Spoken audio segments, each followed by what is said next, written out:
Estamos en la serie de Primera de Samuel. Estamos compartiendo la palabra del Señor capítulo por capítulo, versículo por versículo, donde estamos hablando temas muy importantes y esenciales que el Señor nos habla a través de su palabra.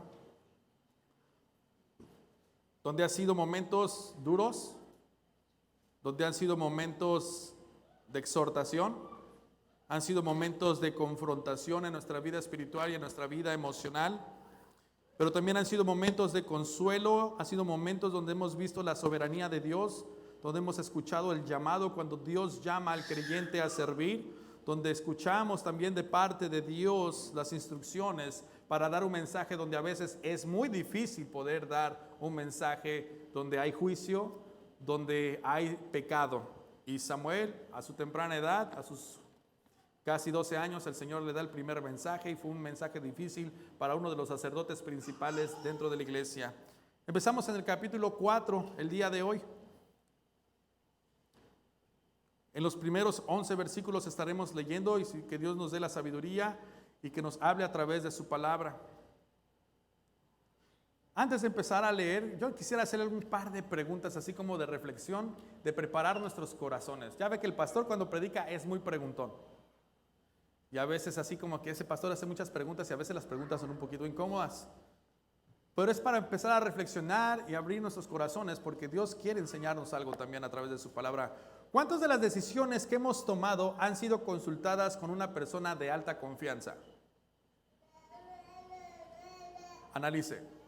A ver, jóvenes, los que están solteros, les van a preguntar a su papá: papá, hay una chica que me gusta, mamá, hay un chico que me gusta. ¿Qué piensas al respecto? ¿Le van a preguntar o simplemente le van a decir, ya tengo un galán o una chica? A ver, papás, ¿cuántos de ustedes consultaron a sus papás en esa etapa de la vida? Mamá, ¿qué piensas? Me gusta Florinda. Hijo, ¿cómo te lo explico? Todo está bien, pero el nombrecito como que... ¿Cuántas de las decisiones que estás por llevar a cabo han sido consultadas ya con alguien de confianza que tú puedas recibir el consuelo de Dios, la dirección de Dios en estos tiempos? A ver, para empezar, ¿cuántos de nosotros tenemos una persona de confianza que digamos, esta es la persona que yo puedo confiar para hablar de cualquier cosa? No. Necesitamos consejería bíblica, señores. Tenemos que hablar. Eso es todo, exacto. No, si Lucas dice mis papás, eso, Lucas. En cuántas de las circunstancias difíciles que atravesamos tenemos la convicción de que Dios está en control de la situación. A ver, pregunta, ¿cuántos de nosotros hemos estado atravesando momentos bien difíciles? Todos, ¿verdad? ¿Cuántos de nosotros tenemos la convicción de que Dios está con nosotros? ¿Está seguro que Dios está con usted? Ya se acabaron los amenes. Así que, sí, pero... ok. Esto tiene mucho que influenciar en la forma en que nosotros vamos a vivir. ¿Alguna vez usted ha pensado, yo puedo hacerlo solo y no tengo que consultárselo a nadie? ¿Sí? O bueno, si usted dice, what does that mean? I'm going to say this in English so you can understand. I can do whatever I want. I don't need to talk about this to anyone. ¿Se ha sentido? Usted a veces así como que, yo no tengo que consultarle, esto es mi vida personal, yo puedo hacer lo que yo quiero, no necesitan lo que me diga, lo que yo tengo que hacer o lo que debo de hacer, es mi vida, no me interesa lo que Dios piensa de mi decisión y mucho menos mis padres o mis hermanos o mis hermanas o la abuelita, yo ya estoy suficientemente grande como para poder tomar mis decisiones, es mi vida, es el Dios de mis padres, no es mi Dios. Yo voy a la iglesia porque me llevan, pero yo no alabo y adoro y no creo en ese Dios. ¿Alguna vez le ha pasado en la vida, en esas circunstancias usted, en su juventud? Y tomó decisiones. Usted ha podido medir las decisiones y hoy probablemente los que ya estamos adultos es, si tan solo hubiera escuchado a mi madre, si tan solo hubiera escuchado a mi papá, me hubiera ahorrado, ¿qué? Sufrimiento, dolor, angustia, enfermedad, estrés. Si tan solo lo hubiera escuchado al Señor, probablemente mi vida fuera distinta. Y recordemos que el pueblo de Israel estaba en una circunstancia donde dice la palabra del Señor, ya no había palabra de Dios en ese tiempo, porque el pueblo había rechazado la instrucción de Dios, porque el pueblo había rechazado el consejo de Dios, porque el pueblo había rechazado los estatutos de Dios, porque el pueblo había olvidado el pacto que habían hecho sus padres con Dios, donde Dios les había dicho, si ustedes son mi Dios, ustedes serán mi pueblo, yo estaré con ustedes, yo pelearé con ustedes. Había una teocracia, que quiere decir Dios era el rey de su pueblo. Dios era quien peleaba por su pueblo. Dios era quien daba la estrategia a su pueblo. Dios era quien consolaba a su pueblo. Dios derribaba a sus enemigos, los enemigos de su pueblo. ¿No era fantástico? Pero llegó un punto en la historia y en el corazón de donde los hijos o los bisnietos o los nietos de esta generación dijo, no me interesa nada de Dios. No me interesa escuchar más de Dios. Y me gustaría que usted pudiera abrir en el capítulo 4 de Primera de Samuel, donde dice así dice la palabra de Dios, la palabra de Samuel llegaba a todo Israel. Eso quiere decir que desde el norte, sur, este, oeste, se escuchaba lo que Dios decía a través de Samuel. Cuando Israel salió para enfrentarse en batalla con los filisteos, acampó junto a Ebenezer, mientras que los filisteos habían acampado en Afec.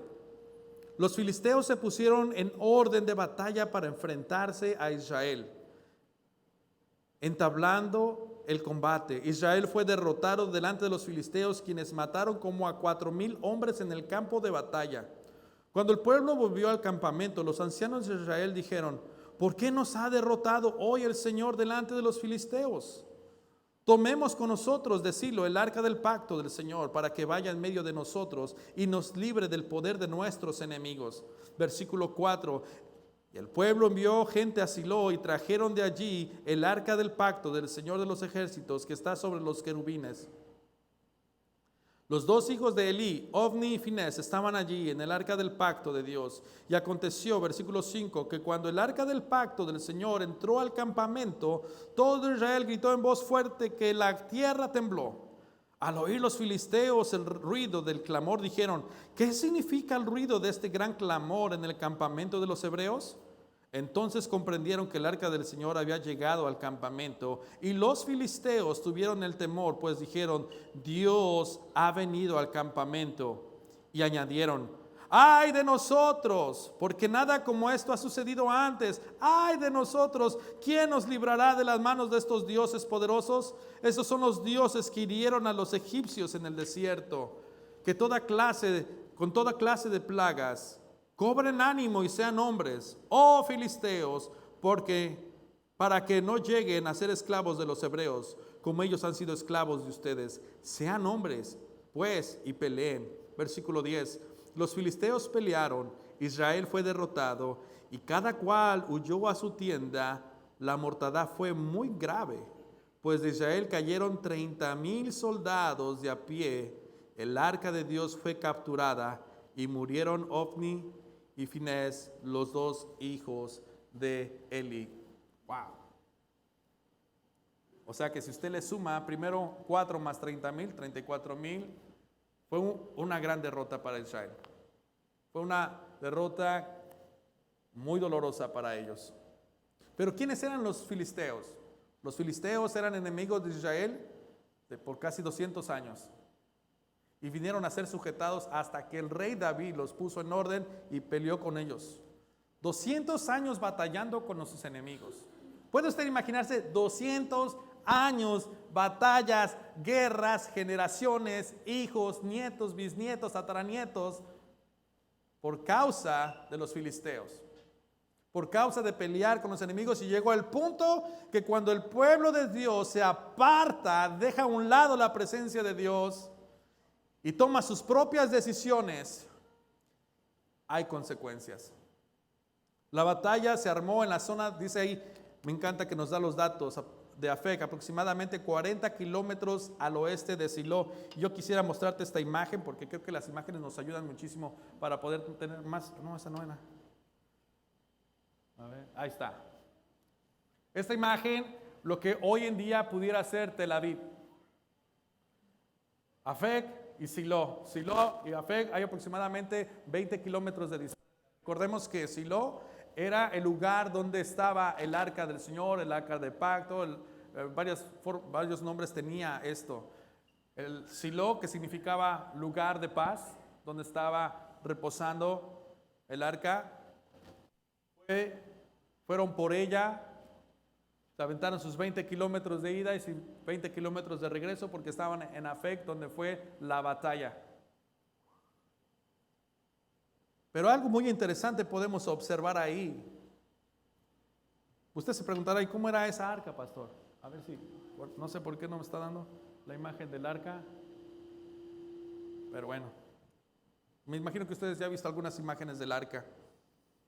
El arca representaba la presencia de Dios y escuchamos en muchísimas ocasiones o leemos a través de la palabra de Dios que el arca del pacto era donde el Señor reposaba sobre los querubines y hablaba con su pueblo, con los sacerdotes, especialmente cuando estaba en el tiempo de Moisés. Moisés entraba al lugar santísimo y hablaba con él y decía que las voces se escuchaban de entre los querubines. No sé si alguien me puede ayudar allá en producción respecto a poner la imagen, porque me gustaría que tuviéramos una imagen más visual respecto a esto. Entonces, cuando el pueblo entendía que el arca del pacto, la presencia de Dios, estaba en el campamento de batalla, pues lógicamente conocemos la historia que el arca del Señor, la presencia de Dios siempre estaba con el pueblo de Israel y siempre ganaba el pueblo de Israel. Pero interesantemente, este pueblo de Dios solamente había entendido algo, como una superstición. Si traemos el arca, vamos a ganar. Pero una cosa muy diferente, el arca, que el Dios del arca. Y eso es algo muy peligroso porque dentro también de nosotros, como hijos de Dios y como creyentes, tenemos algunas cosas que podemos llamar a veces supersticiones. Y estas pueden ser muy peligrosas. Los peligros de la superstición. El pueblo de Israel pensaba que el arca les iba a dar la victoria, pero jamás confiaron en el Dios del arca.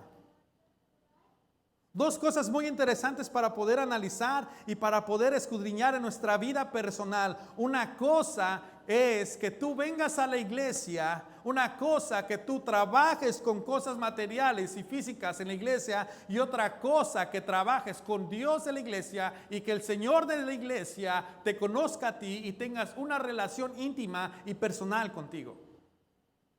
Y nosotros como creyentes debemos analizar lo que sucedió con el pueblo de Israel, porque probablemente pueda ser algo muy peligroso para nosotros, porque hemos escuchado a Dios de oídas, hemos estado en la iglesia y hemos venido a muchísimos congresos o hemos ido a muchísimos congresos, pero quizá no conocemos al Dios de los congresos o al Dios de la iglesia.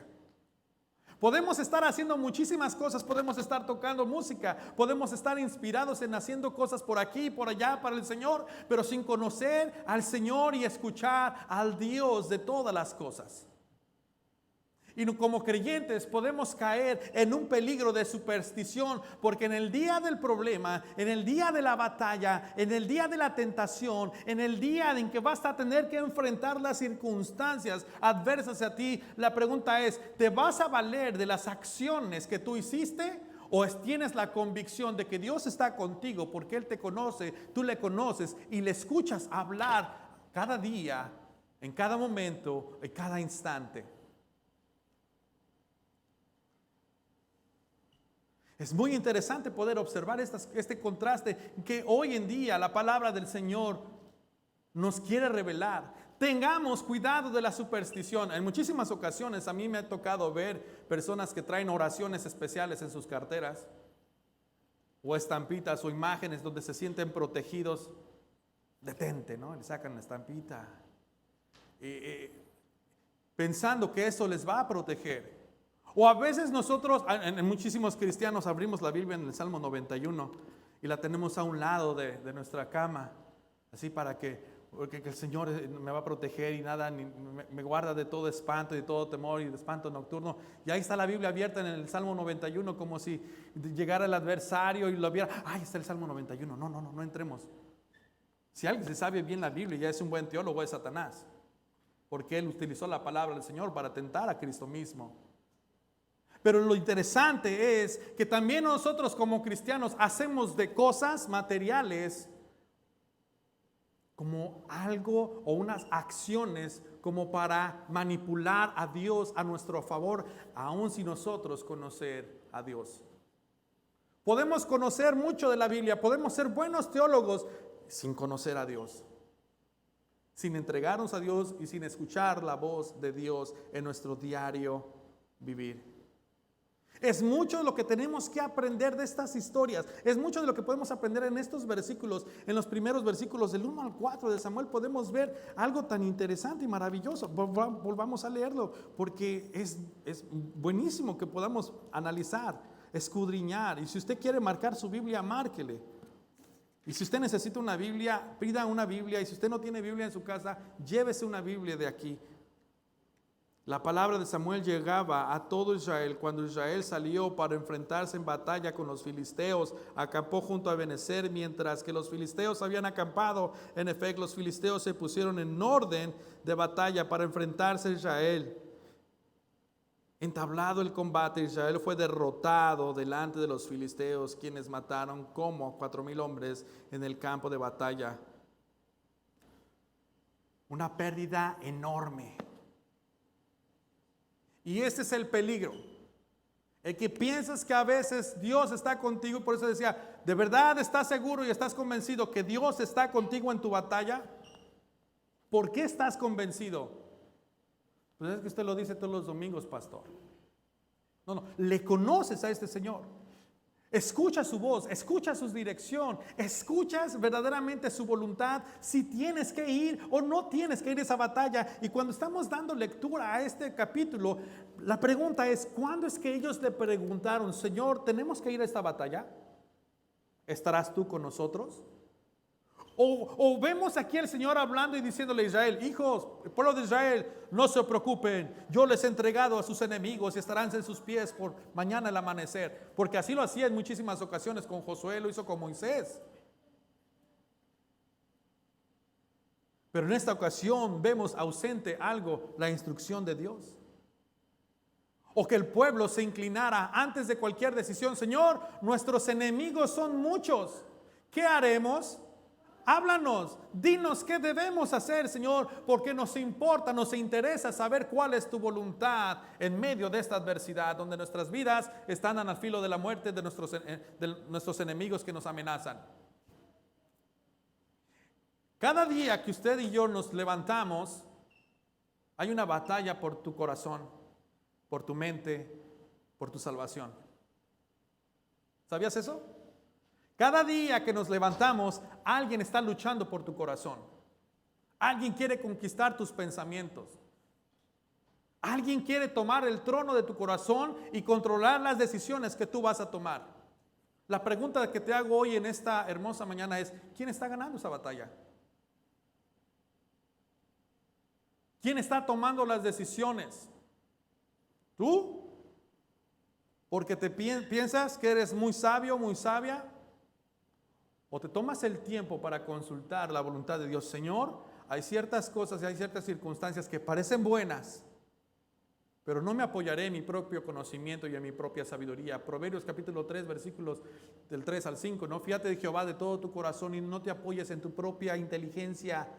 Reconócelo en todos tus caminos y Él enderezará tus veredas. ¿En qué te tienes que confiar? Señor, ay pastor, no me la ponga tan difícil. Pero es que tenemos que tener cuidado porque cada día es una batalla. A veces tomamos decisiones porque es que se ve muy bien. Yo no creo que esto sea tan malo porque si fuera malo no estuviera aquí enfrente de mí. Y si está aquí esta oportunidad es porque el Señor me la dio. La pregunta es, ¿estás convencido, estás seguro o segura que esta oportunidad es una puerta que Dios abrió? ¿O simplemente porque se ve apetecible ante tu propia inteligencia y tu propia sabiduría?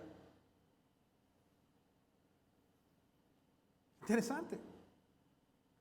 Tomas tu tiempo para consultar a Dios cada mañana, porque si estás convencido, como yo estoy convencido, de que cada día, en cada momento, mi corazón está siendo atacado por cosas de allá afuera que quieren controlar mis pasiones, mis deseos, mis planes, mis sueños.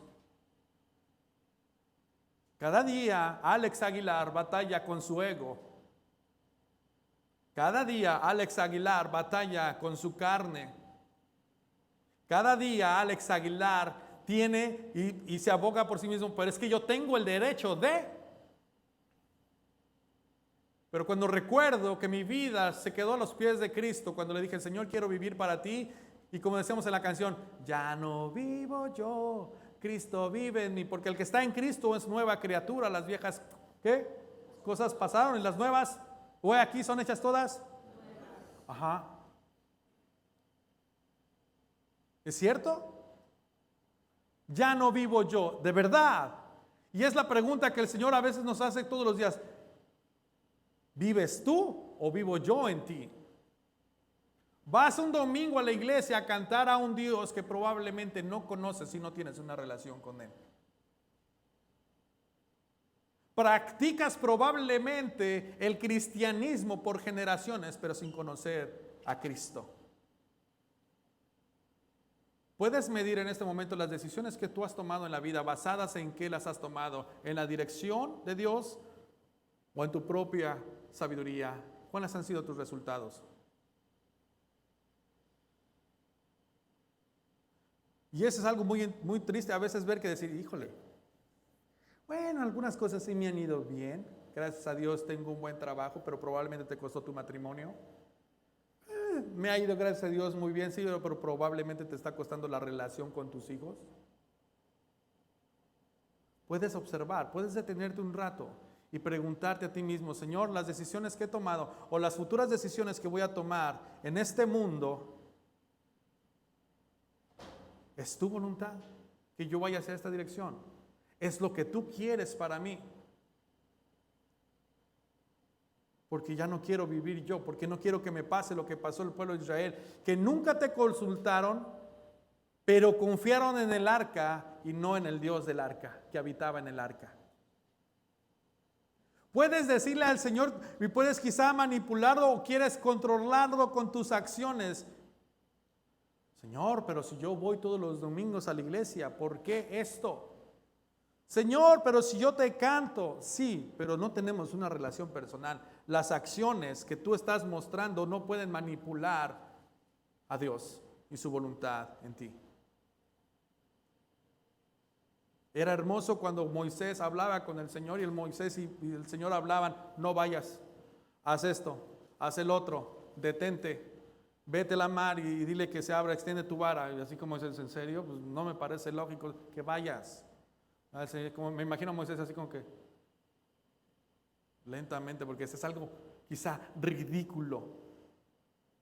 O sea, estás en medio del mar rojo y tus enemigos vienen atrás y el Señor le dice a Moisés, extiende tu vara hacia el mar, se van a abrir las aguas. Así como que hay como 3 millones de personas que me están viendo ahorita, Señor.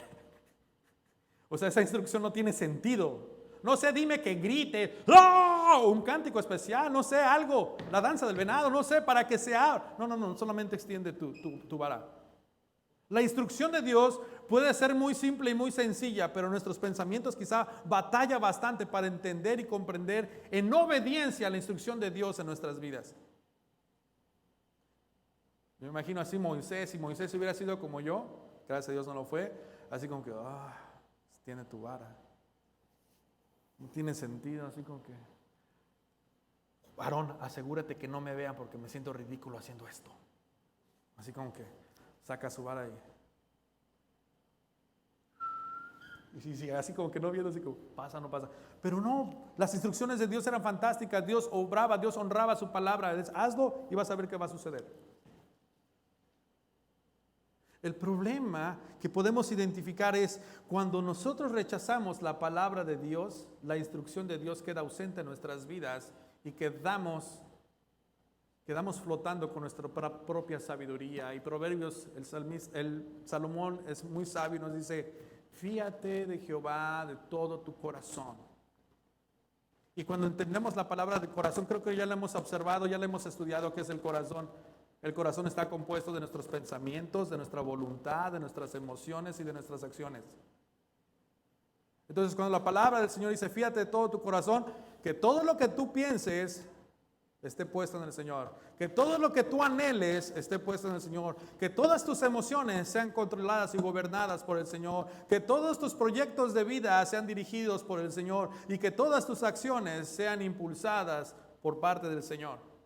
Esto es fiarse del Señor de todo el corazón. No te apoyes en tu propia sabiduría. ¿Cuál es la sabiduría del hombre? Probablemente nos las muestra aquí este pueblo. Voy a hacer las decisiones sin consultar a Dios, porque somos muchos. Dios no puede ser controlado por nuestras emociones. Dios no puede ser controlado por nuestras acciones. Si hay algo que Dios anhela constantemente, es la relación personal con su iglesia, con usted y conmigo. Por eso es que Él nos provee a Cristo Jesús para acercarnos al Padre. ¿Cómo va tu relación? ¿Cómo van tus preguntas con el Señor? Hoy me acerco para buscar tu voluntad. Y no voy a tomar esta decisión hasta que yo escuche de tu voluntad o tu respuesta hacia estas circunstancias.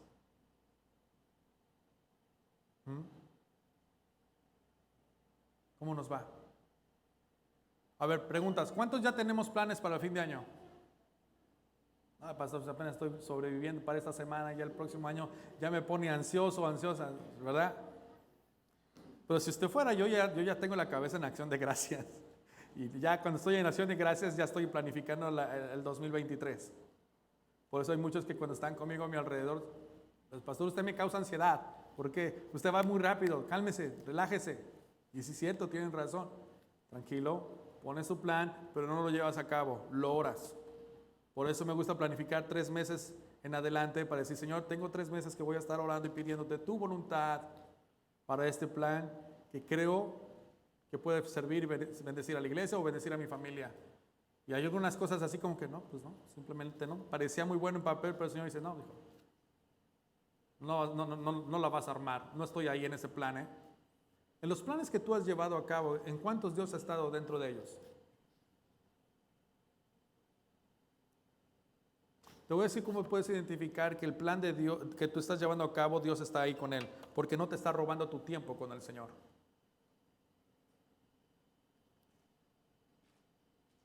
Me está robando el tiempo con el Señor, pero es una excelente oportunidad. Entonces debes de tener cuidado, probablemente el Señor no está ahí.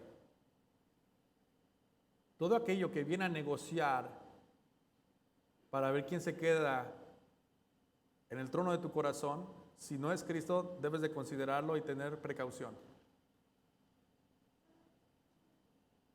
Porque el señor dinero, el señor dólar, está tocando la puerta del corazón todos los días. A una horita más del trabajo, ¿qué más da? Son $30. Aquellos que ganan $30 por hora, wow, fantástico, ¿verdad? Dice, no, y si son 2, ya son 60. Ok, yo no estoy en contra de que trabajen overtime, es bueno. La pregunta es, ¿te está robando tu tiempo con el Señor? Porque cuando nos empieza a despojar de la presencia de Dios todas estas cosas, hay un peligro ahí. Y el peligro no puede ser 4,000 muertos o 34,000 muertos. Puede ser una generación que puedas perder con tu familia, con tus hijos, en tu vida personal.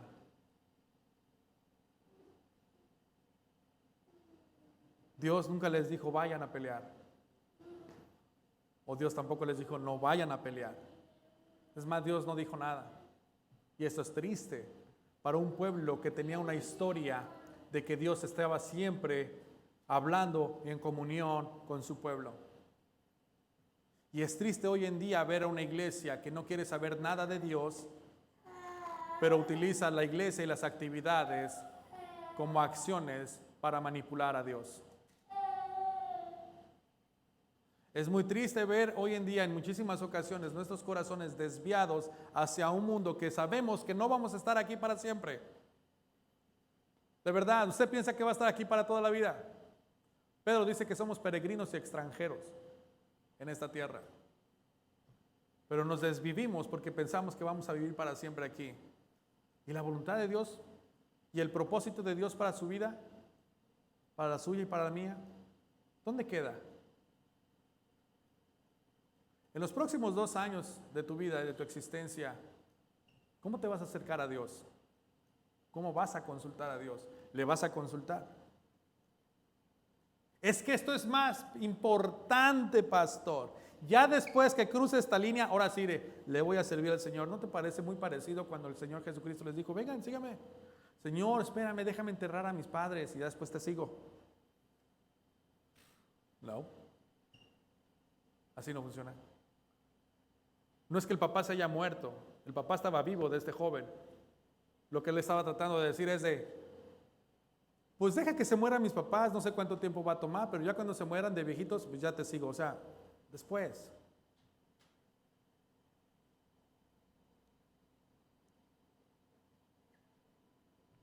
Tenemos que empezar a reflexionar como iglesia si todo lo que estamos haciendo en nuestra vida personal estamos consultándola con Dios. ¿Estás consultando a Dios cómo educar a tus hijos? ¿Estás consultando a Dios si la relación, perdóname amor, estoy casado. Los que están solteros, ¿están consultando a Dios cómo vivir esa vida íntegra delante de Él? Los que están haciendo dating con alguien que no es cristiano, ¿estás consultando a Dios de tu relación? Los que estamos casados, ¿estamos consultando a Dios y estamos edificando bien nuestro hogar? Todos en general, ¿estamos consultando a Dios si la administración de nuestro tiempo le honra? Todos como hijos de Dios, ¿estamos consultando a Dios si la forma en que manejamos nuestras finanzas honran a Dios? ¿Ven? Alejarnos de la palabra del Señor puede causarnos una muerte espiritual muy grave.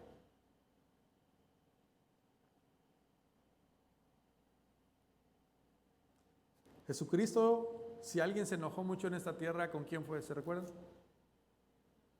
Con los fariseos. ¿Por qué? Porque eran muy religiosos, pero no tenían verdaderamente a Dios en su corazón. Se fiaban más de sus acciones que su verdadero amor hacia Dios. Iglesia, debemos de tener muchísimo cuidado. No nos vaya a pasar como aquí.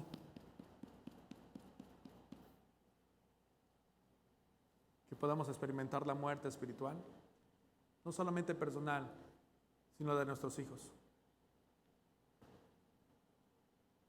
La pregunta es, ¿el Señor los abandonó o ellos abandonaron al Señor? El Señor ha hecho todo lo imposible para poder acercarse a su creación. Dios ha hecho todo lo imposible para acercarte a ti y para acercarse a mí. Para acercarse a nosotros. ¿Cuál ha sido nuestra respuesta como mundo, como sociedad? No nos interesa Dios. Iglesia, que nos decimos cristianos, porque cristiano quiere decir pequeños cristos, representantes del Mesías en esta tierra.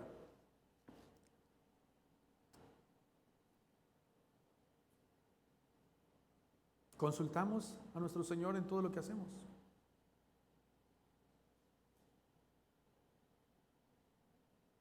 Oramos como familia, como parejas, si lo que sentimos, lo que anhelamos ¿Es algo donde está la voluntad de Dios? La futura decisión que vas a tomar cuando salgas de aquí, en este momento, después del servicio, la decisión del día de mañana, ¿la vas a consultar con Dios? ¿O la vas a tomar por tus propios sabiduría y tu propio orgullo, tu propia soberbia? Dios ha hecho todo lo imposible para acercarse a su pueblo y poder guardarle y poder pelear por él. De hecho, Cristo ya venció a la muerte para que su iglesia pueda vivir con esperanza de salvación y vida eterna. ¿Qué hizo usted para vencer la muerte? Es un regalo de Dios. Él ha hecho todo lo imposible para que su iglesia pueda vivir en paz, en esperanza de que hay una salvación, que hay una redención y que hay una eternidad que le espera, donde no habrá más problemas, no más dolor, no más angustia, no más tribulación. Y yo le creo. Él ha hecho todo lo imposible para que nosotros solamente podamos hacer dos cosas interesantes, o tres: arrepentirnos, vivir en humildad y en obediencia. ¿Escuchó bien? Arrepentimiento, humildad y obediencia. Cuando leemos Isaías 57, versículo 15, dice: al alto y majestuoso que vive en la eternidad y santo, dice: yo vivo en el lugar alto y santo con el espíritu arrepentido y humilde. Restauro el espíritu destrozado del humilde y reavivo el valor de los que tienen un corazón arrepentido. Dios habita en el corazón del hombre que está arrepentido y que es humilde y que quiere obedecer.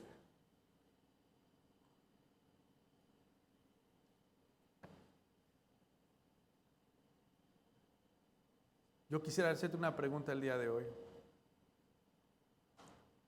¿Qué tipo de ovejas somos? ¿La que escucha la voz de su pastor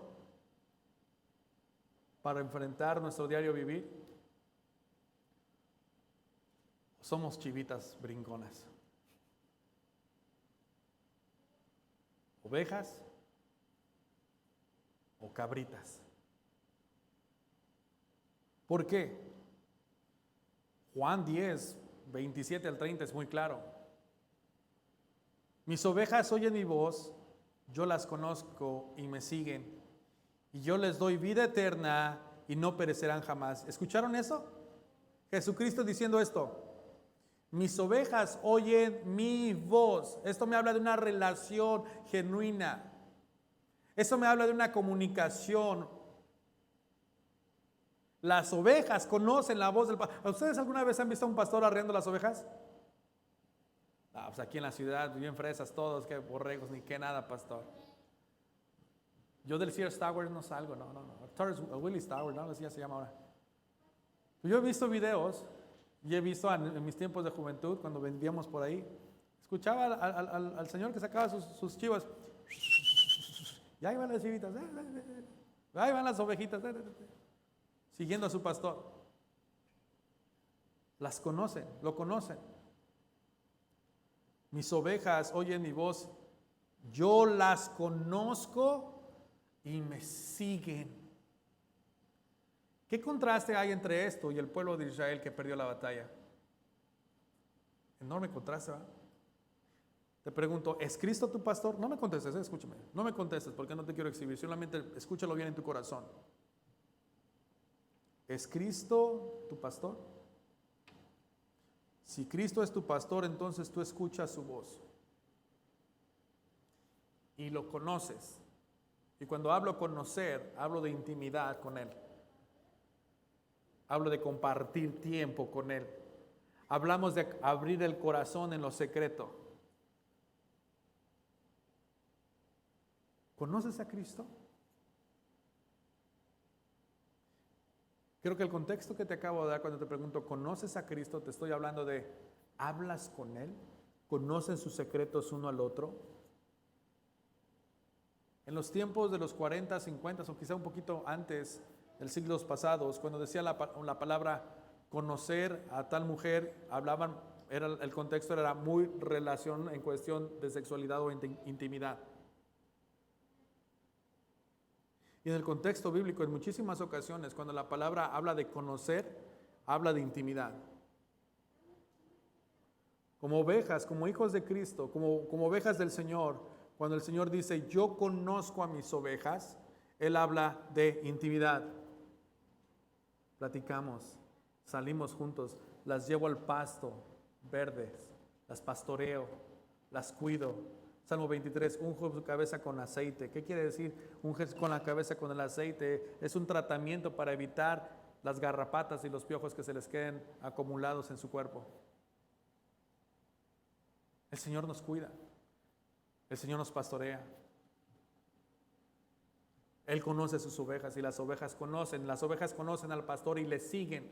Iglesia, ¿quién te está pastoreando espiritualmente en esta temporada? ¿El dólar? ¿Tu trabajo?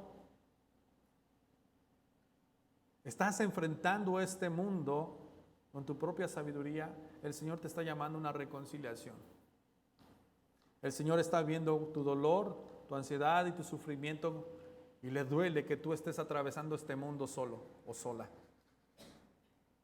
Y no quiere verte como el pueblo de Israel que rechazó la palabra, rechazó su presencia y no quiere verte que tú vivas en acciones religiosas como lo hicieron los fariseos, sino que puedas vivir en una completa armonía con Dios.